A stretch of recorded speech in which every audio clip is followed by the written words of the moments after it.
This is the best of First and Last, the podcast. I'm Doug Kezirian, filling in for Mike Golic Jr. again on First and Last as we process everything that happened in that national championship game. Went to overtime. First time we've seen OT to decide the national championship since the early 2000s. Remember the double overtime thriller between Ohio State and Miami, that loaded Hurricanes team, double-digit favorites, and Maurice Clarett and the Buckeyes took them down. What a game that was, and what a game this was. Tons of storylines. And we're going to get your reaction as well. Don't forget, you can always reach out to us. Tweet us at the 1-800-Flowers.com Twitter feed at ESPN Radio, or myself directly at Doug ESPN. You can also chime in on the Shell Pennzoil Performance line, 888-SAY-ESPN, 888-729-3776. Now, let's be honest. Sports fans didn't really know what to expect with this all-SEC matchup. Wide-ranging belief out there that an Oklahoma-Alabama matchup would have generated a lot more interest had Oklahoma defeated Georgia in the Rose Bowl. But it was Georgia that won in OT as well. So the Bulldogs, we get the former coach under Saban, who we knew was 11-0 against his former coaches, assistants once they become head coaches. We got Kirby Smart leading his alma mater against Nick Saban, going for his record-tying 6th national championship. Now, it would have been Baker Mayfield, the Heisman Trophy winner, and all that moxie against Nick Saban. We finally get to see Saban against an awesome quarterback and Big 12 offense. We didn't get that. But what we did get was an epic game, one that I had a little bit of everything, including an 18-year-old true freshman who had never played a single meaningful down this entire season, enter the game in the second half. Now, he made some freshman mistakes, but we also saw why Nick Saban had the confidence that his freshman QB could rally them back from a 13-0 deficit. Tua Tagovailoa, freshman from Hawaii, who went to the same high school as Marcus Mariota, led the comeback. Now, again, he made some mistakes, threw an interception, but was just always calm and collected, maybe just a little clueless given he was 18. But on fourth down, with about 4 minutes to go in regulation, Bama had cut the deficit to 7. Saban decides to go for it. I guess you could make a little bit of a case to kick the field goal, maybe your timeouts, and then a touchdown. You still need a touchdown, but a touchdown will at least win it. Nonetheless, he goes for it inside the 10-yard line, and here's his freshman QB. Direct snap, no pressure, all day to throw. Now he's under pressure, throws on the move, and it is caught for an Alabama touchdown. Calvin Ridley with 3:49 to go. Sean McDonough on the call earlier tonight on ESPN Radio. So with the extra point, the game is now tied at 20. Now look, on that play, a wide receiver committed a false start. Refs missed that. Refs missed a couple calls earlier in the game as well. Big call that could have been a face mask against Alabama that would have extended a drive for Georgia. Who knows? May have been able to put the game out of reach because their true freshman, Jake Fromm, was playing well, made some mistakes as well, but some blown calls. Nonetheless, Bama's defense holds, gets the ball back. Tua leads them into field goal range. Final play of regulation. Again, still tied at 20. 36-yard field goal for the win. Andy Papanastis can give Nick Saban his 6th national championship. From almost dead center between the hash marks to win the national championship. Snap and holder good, and he hooked it wide left. A low duck hook that never had a chance. He was 14 out of 15 this year from inside of 40 yards, and that was a low snap hook that never had a chance. As soon as it left his foot, it was low, outside the uprights, and hooking even further outside. Again, Sean McDonough on the call. Yeah, that never had a chance. That's an understatement. I don't think I've shanked a drive off the tee box that badly. But nonetheless, we go to overtime. And in OT, Jake Fromm takes a sack on third down. They end up kicking a go-ahead field goal on fourth. So there you go. Georgia has the lead now. Tua on first down takes a 16-yard sack. Ridiculous decision. Had a couple opportunities to throw the ball away. But again, he's a freshman. He'd only played in mop-up duty all throughout the season. So Nick Saban's going ballistic. then calls 4 streaks, I believe it was. A play called later in an interview, he called it Seattle. And the freshman reads it perfectly on the very next play after that horrible sack. Here it is on second down. Straight back to pass. Going deep. Throwing it down the far sideline. And it is caught for a touchdown. Devontae Smith wins the national championship. Down the left sideline and wide open behind the defense. One true freshman to another. A beautiful throw. A clutch catch. And Alabama is the national champion in overtime. 26-23 over Georgia. It was just about 10 minutes after midnight, and Alabama outlasts Georgia 26-23. Truly a miraculous storyline. And you think about everything on the line. Kirby Smart leading his alma mater with a chance to take down Nick Saban. 13-0 lead at halftime. And a true freshman, Tua Tagovailoa, leads them back. And you could just see pure pocket presence and a beautiful throw that Jalen Hurts just wasn't getting it done. Think about, look, I can't tell you how psyched I am. By the way, I'm Doug Kezirian, filling in for Mike Golic Jr. This is First and Last on ESPN Radio and the ESPN app, presented by Progressive Insurance. I cannot tell you how psyched I am that I saw what I saw. For the past decade, it seems like, I find myself yelling at the television, and now Twitter, when coaches insist on doing the safe thing. They've become extremely archaic. I swear they do whatever they can just to avoid criticism later on and upset the apple cart. Remember 2009, 4th down, Patriots were leading, and Bill Belichick, instead of punting to Peyton Manning against the Colts, he goes for it, and the world explodes. The Colts desperately wanted New England to punt. They wanted the ball back because it was a track meet, it was a shootout. Now, they went for it, didn't get it. Colts ended up scoring. But it's just Bill Belichick doing what's unconventional, but was the wiser choice. Just this past Sunday in the NFL, we saw Dan Quinn and the Falcons go for it on 4th down. Most coaches would have kicked it. Most importantly, Sunday, Sean Payton of the Saints, 4th down around midfield, New Orleans up 5 against Carolina. Every other coach in the world would punt. Pin him back, Panthers out of timeout, play the long game. Instead, he goes for it, tries to win the game by just getting a first down, then can take a knee. Now, he ended up not getting it. It was interception, then they held the Panthers. But so here's Nick Saban, an unquestionable resume. He makes the quarterback switch. A true freshman, again, never played a single meaningful minute all year. He replaces Jalen Hurts, a guy who has 2 losses in 2 years. Hasn't really turned the ball over at all. Almost won the national championship a year ago. Gets him to the brink of a championship this year. Has won nearly every single game. But Saban has the backing and the guts to make that switch. Because he knew it was your only chance to win. And I'm just very happy to have seen that. First and Last, the podcast. It was a walk-off touchdown for the Tide in overtime. And that was the first lead of the game for Alabama. And it was the last play of the game. They never led. Trailed 13-0 at the break, chipped away, tied the game inside of 4 minutes, and then took the lead on the final play of the game, thanks to the true freshman, Tua Tagovailoa, and who had never played a meaningful snap all season, really just mop-up duty. Nick Saban makes the switch at halftime, goes to the better pocket passer, and I just cannot tell you how happy I am. Look, too often these coaches, whether it's punting on 4th and 1 around midfield, they just refuse to do the right thing because it's unconventional. They're afraid of the critics. They're always trying to stay close instead of going and winning the game.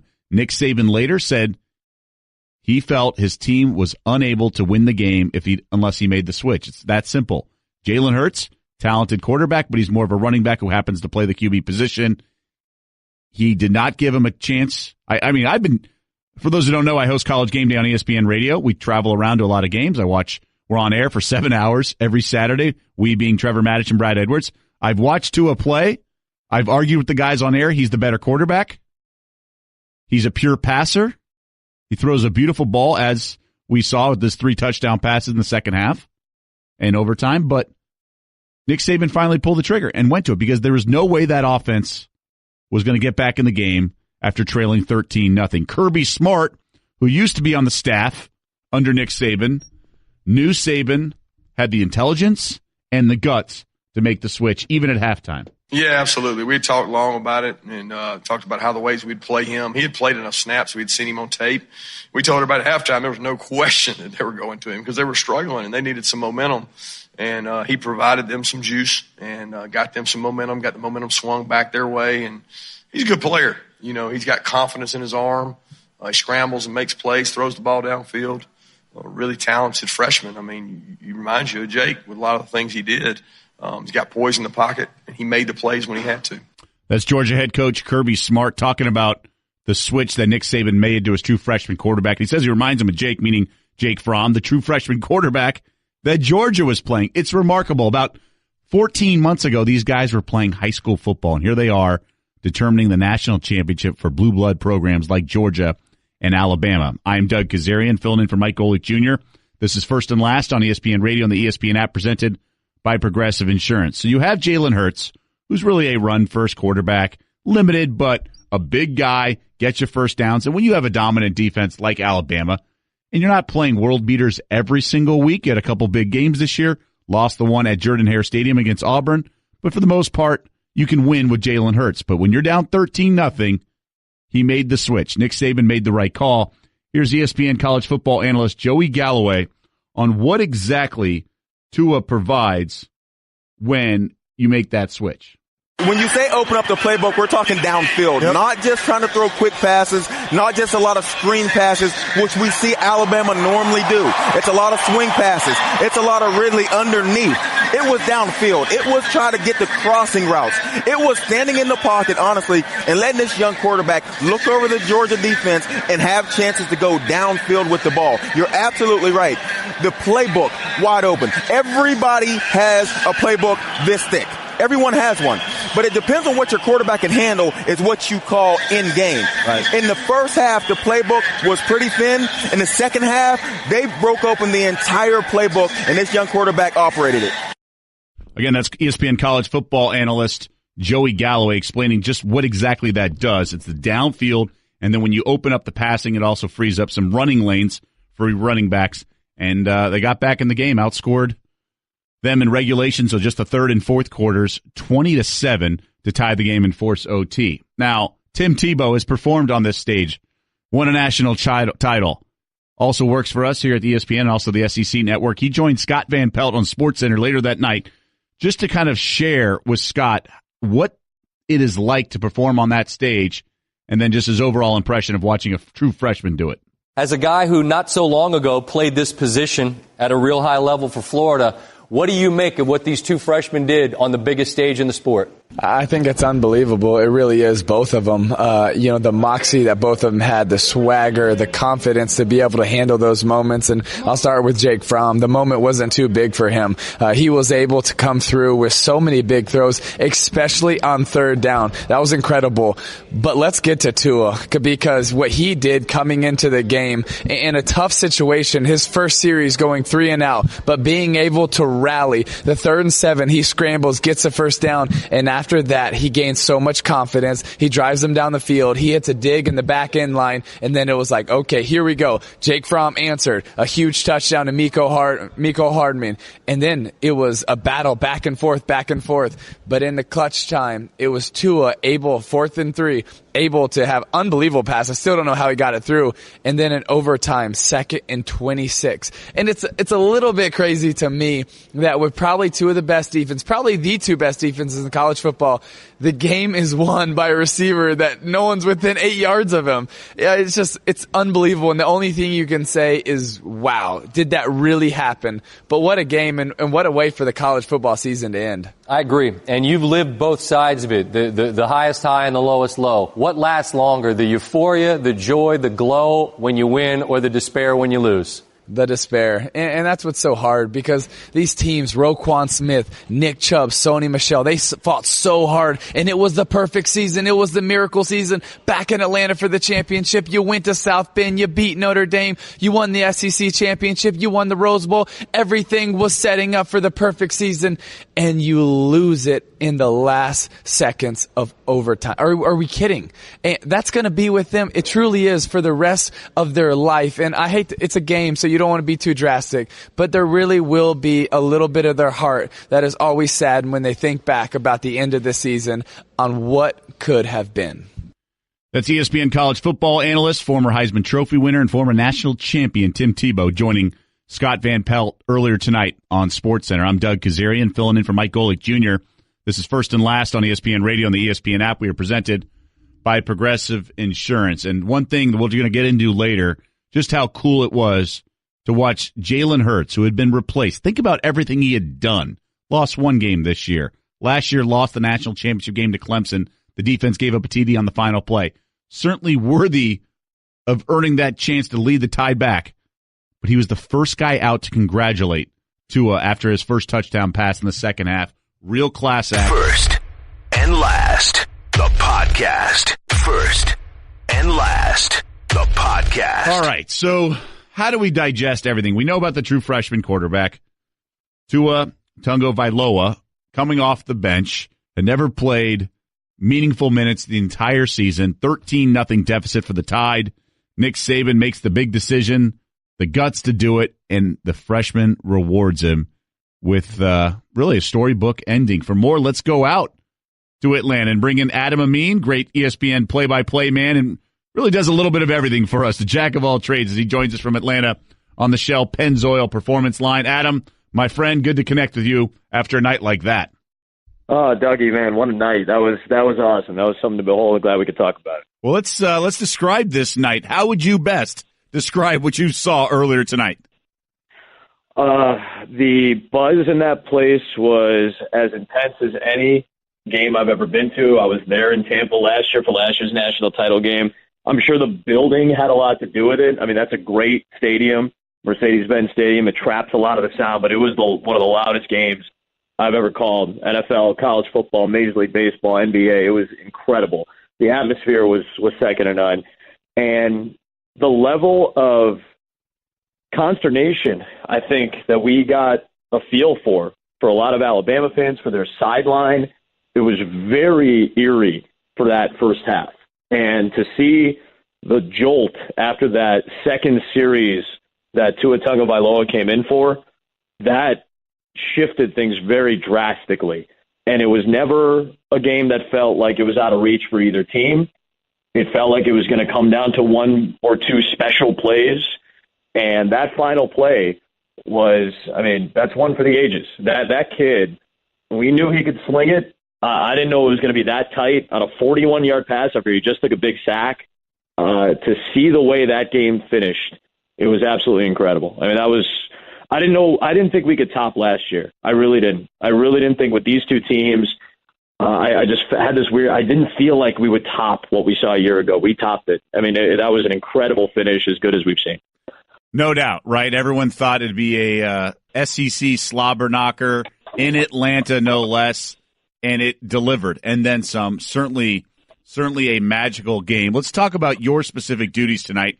You were part of the Homers broadcast. You were on the Georgia sideline with Aaron Murray, former Bulldogs quarterback.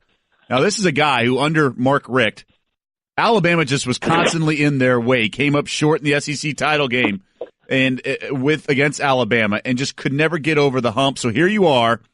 His alma mater's up 13-0 over big bad Nick Saban and the Crimson Tide. What was it like experiencing that second half and overtime with the former Georgia quarterback?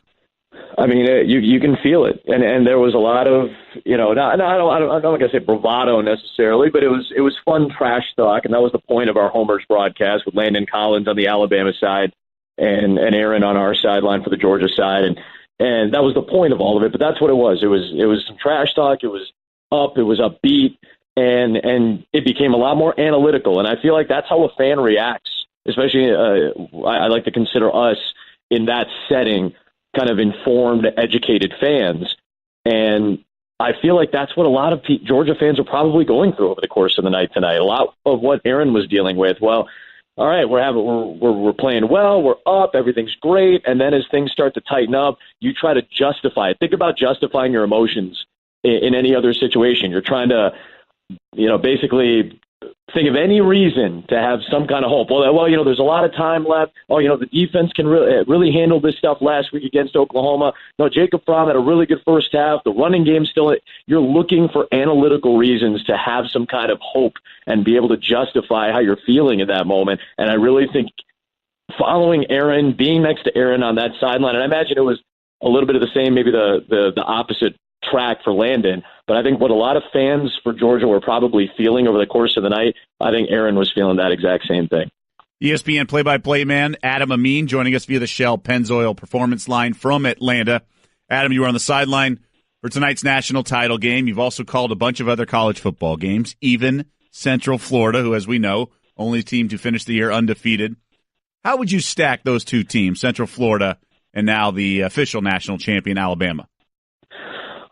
Listen, I don't think they're in the same league, and I mean that obviously kind of more metaphorically than anything else. I don't think they're in the same league, and I think that's fair to say. And that's the difference, right? The recruiting aspect of college football creates the inequity of college football. The best players go to the schools with the richest and deepest traditions, and that's why they go to places like Texas or Ohio State or Alabama or SEC schools or whatever it may be. That's what recruiting does. It creates a level of inequity. Now, what UCF has was a really charismatic head coach who had a really good plan in place. And when you get teams like a UCF, their ones can play with everybody else's ones. UCF's starting lineup can play with Alabama, but it's the depth and it's being worn down over 4 quarters that becomes the factor. Now, listen, they went out and beat Auburn, and I respect the heck out of them for it, and I really respect Scott Frost. And for him to stick around and finish the job and try to make it an undefeated season, that's awesome. And do I think a team like a UCF or a Boise State a few years ago or a TCU that was in the Mountain West before they moved to the Big 12, teams like that, can they hang? Yeah, of course they can hang. Can they win? Yeah, they can win. But I'm not going to sit here and tell you UCF's going to go out and beat Alabama more than 1 out of 10 times, if at all. They went out and beat an Auburn team when they were playing at their absolute best, and they should be considered a team that has the ability to win games like that.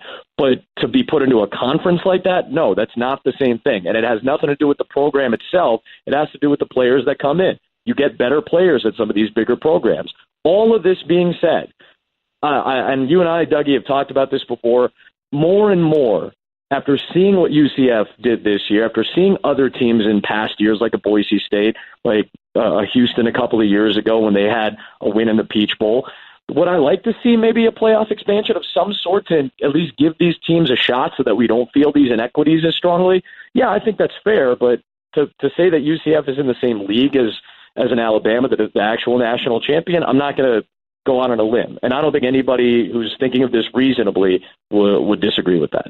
I completely agree with you. And also getting a spot in the playoff would require they go week in and week out and have the ones tested and the depth tested in a Power 5. And that's why it's really apples and oranges comparing. But nonetheless, an awesome atmosphere down there in the Mercedes-Benz. And really appreciated your efforts on the call for the Homers broadcast and obviously joining me here tonight. Adam, safe travels to you, man, and we'll connect soon. Sounds like a plan, Dougie. Thank you. All right, that's ESPN play-by-play man Adam Amin joining us via the Shell Pennzoil Performance Line, filling in for Mike Golic Jr. I am Doug Kezirian. This is First and Last on ESPN Radio and the ESPN app. We are presented by Progressive Insurance. By the way, the final Associated Press Top 25 poll released. Central Florida comes in at 6, previously ranked 10th. I had an issue with the College Football Playoff Committee not ranking the Knights higher. I didn't think they belonged in the top 4, but I do think 6 is the right ballpark. Ohio State, 5, and then the final 4 teams, Clemson, Oklahoma, Georgia, and then obviously Alabama tonight after beating the Bulldogs 26-23 in overtime. First and Last, the podcast. We've heard all the jokes.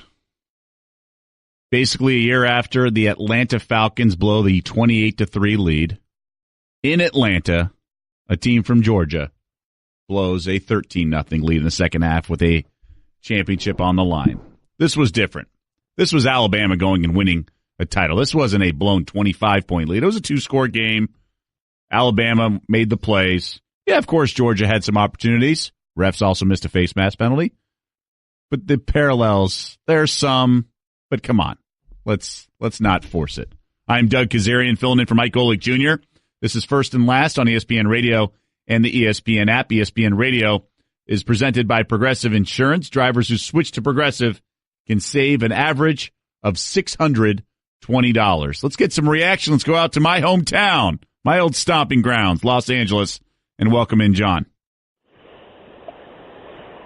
John, how's it going, Doug? It's going well. What's your reaction? First of all, I went to the same school as you did. John Collins here. It's great hearing you on the radio, brother. Wow.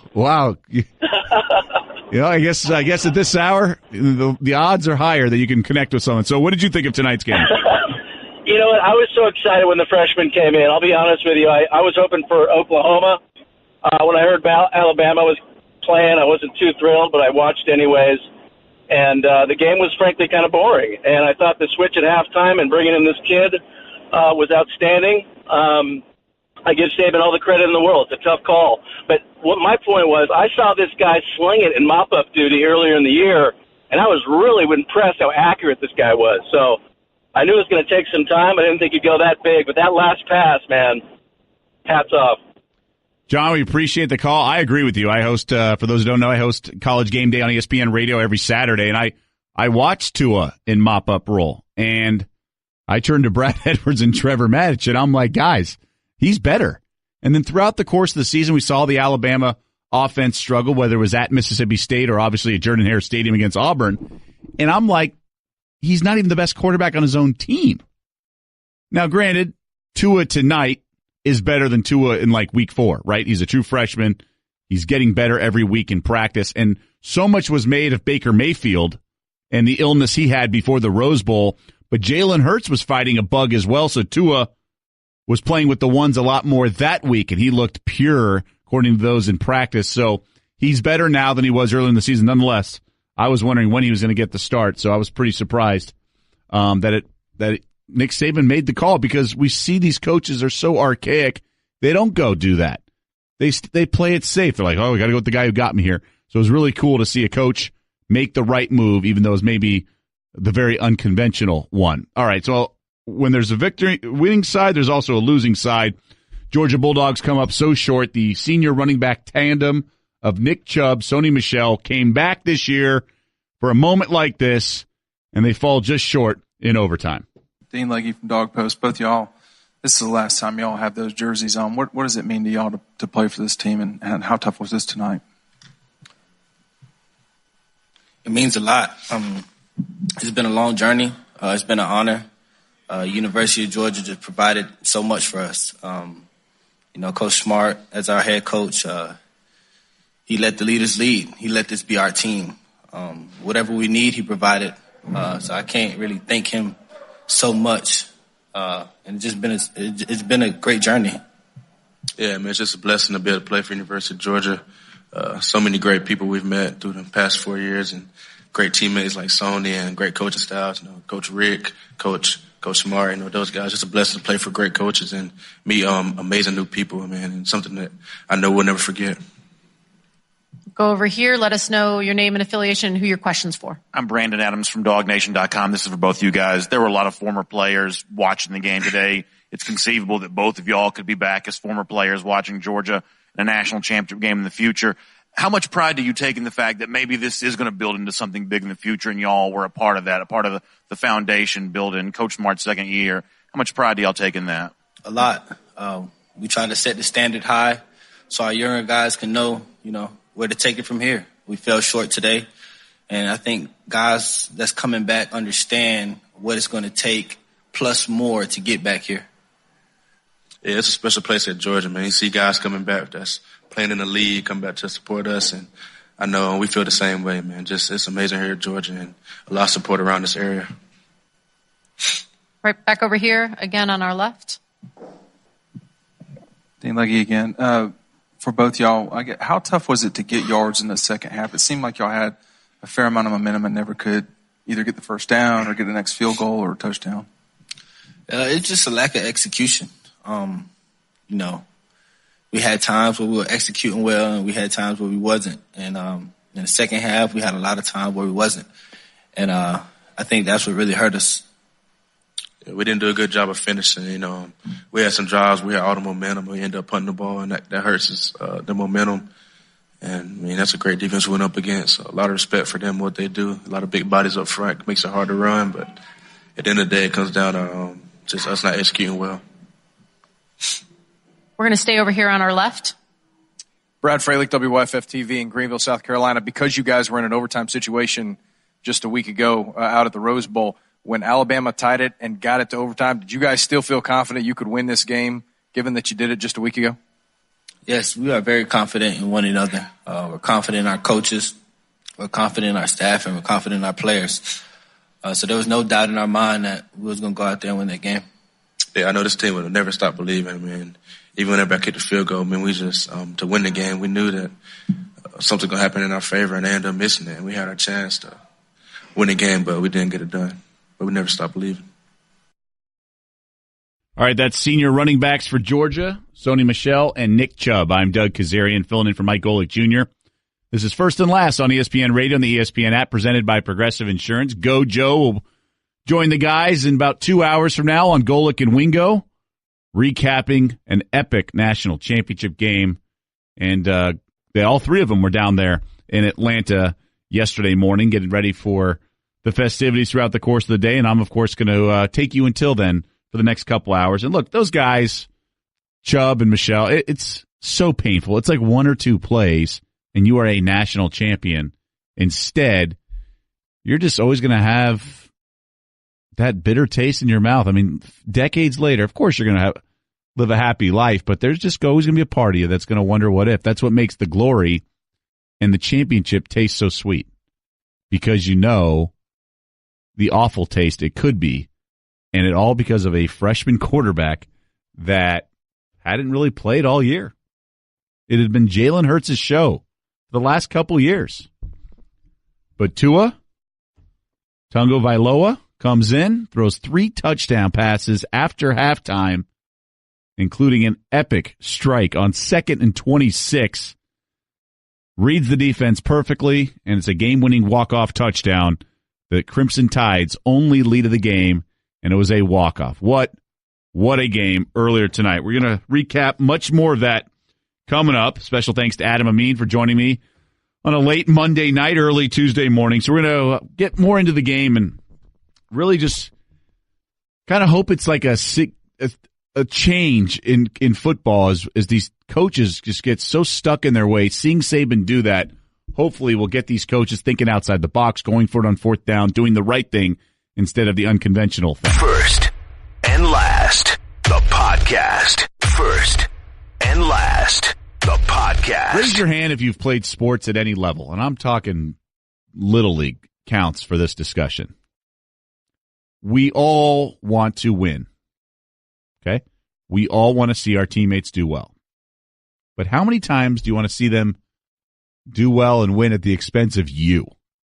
Look, in team games, you can pass the ball or you can get a rebound and somebody else can get the game-winning shot. But what about a position like quarterback where you're the star, you're the leader, you've only lost 2 games in 2 years, you're 25-2, you get pulled. And Jalen Hurts reacted last night like he was the one still starting and throwing touchdown passes. It was remarkable to see true freshman who had never played a meaningful snap all season, only garbage time, comes in. He gets the yank. Now, give credit to Nick Saban for building that kind of environment. Obviously, his resume speaks for itself, and Jalen Hurts had no choice. But nonetheless, it was pure and it was genuine, at least from my perspective. It was really cool to see Jalen Hurts so positive after the comeback win and after seeing Tua lead the Crimson Tide and throw that walk-off touchdown. Jalen Hurts spoke with our Marty Smith. How do you describe what just happened? We're national champions. We're going to enjoy this as a team. We worked really hard this offseason. Every guy on the team worked really hard. They put that work in and it's showing tonight. I noticed when Tua threw his first touchdown, the first person that was there was you. It was you. Yeah, it's been like that all season with me and him.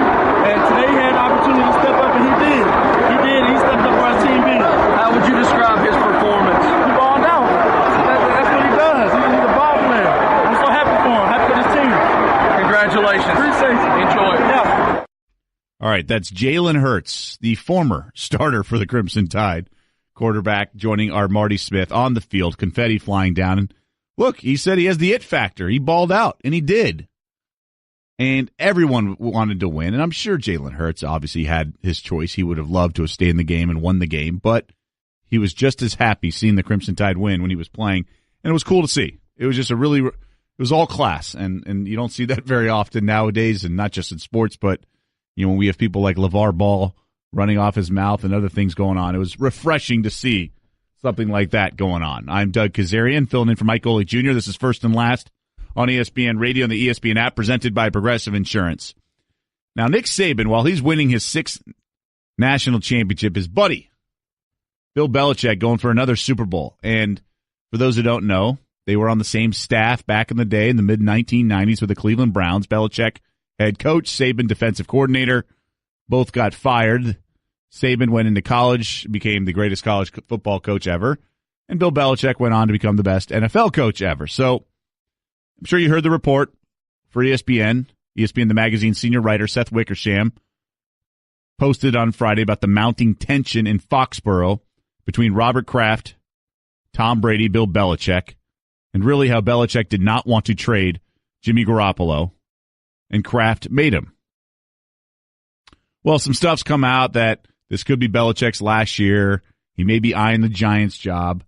And at not the root of it all, but a large component of this is Brady's relationship with Alex Guerrero, who's since been asked to move his offices outside of Gillette Stadium, no longer allowed on the field for Patriots game. Now, this guy's he's not just Brady's trainer, it's his business partner. It's a godfather to one of his children. So obviously a big part of Brady and then the TB12 business they have going on. So here's Bill Belichick asked about that tension. Remember last week in the wake of the ESPN story, there was a joint press release by the Patriots basically saying they're great, they're focused on winning. Well, Belichick addressed those questions today. How would you describe your relationship with Robert Kraft and Tom Brady? Great. 18 years with Tom and 18 plus, or 22 with Robert. Been great. Appreciate everything Robert's done for me, the opportunity he's given me, the support, and been pretty lucky to have Tom as quarterback for those 18 years, playing for 17, but 18. And, he's a great player to coach, and he's done a lot for this team. He's been a huge help to me personally. So I have a great relationship with both Robert and Tom. And I would throw in there, since it was part of the article, I feel like I have a good relationship with Alex, too. All right, that's Bill Belichick, courtesy of WEEI Radio in Boston. Now, look, in the most literal form, he's going to answer all those questions. Great. That was all in the press release. So nothing surprising there. But then the media took it a step further, asking him about the rumors swirling that this could be his last year in Foxborough. Hey, Bill, there was a report in the New York Daily News this weekend that you would have some interest in coaching the Giants. Just want to see if there's any truth to that. Right now, my interest is trying to do the best I can for our football team to get ready for Saturday night against Tennessee. That's where my total focus is. Is your intention definitely to be back with the Patriots next season? Absolutely. All right, so Bill Belichick absolutely is his intention to in its most literal form, of course, he's going to say that. And he may mean it.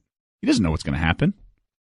And he coaches in the moment. He's very present, and he's not going to suggest otherwise. And even if he had signed on the dotted line at another team, he's not going to tell you anything. So, look, don't let the 13-3 record fool you. Yes, the Patriots are the number 1 seed. Yes, they have home field advantage. 13 wins, I know. But it's not the same. This Alex Guerrero thing has legs. And it's not surprising that there's tension mounting. It's surprising that they've had this run since 2000. Think about it. And not just success, but huge success. And they've seemed like they're all on the same page. Field Yates said on SportsCenter last week we were hosting, he's like, don't for one second think these guys are all on the banana boat in the offseason. Yes, Kraft, Belichick, and Brady are not hanging out on a banana boat, but they've have a functioning relationship all along, and they've gotten along. But now, egos are getting in the way. Basically, Robert Kraft chose money over winning. All owners do. But he was not going to alienate Brady and keep Jimmy Garoppolo and push Brady out the door. So Brady, afraid of his ego, afraid of his legacy, afraid of TB12, has been saying all along he's going to play until his mid-40s. It's just not going to happen. But he's going to say that.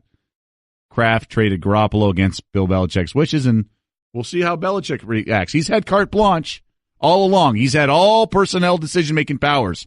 We'll see if this is the final straw and the beginning of the end of the New England Patriots. But this was basically about Robert Kraft choosing money and the brand and the fan base loving Brady over just trying to win games for a more sustained period of time. Thank you for listening to the First and Last podcast. You can listen and subscribe to all ESPN podcasts in the Listen tab of the ESPN app. First and Last.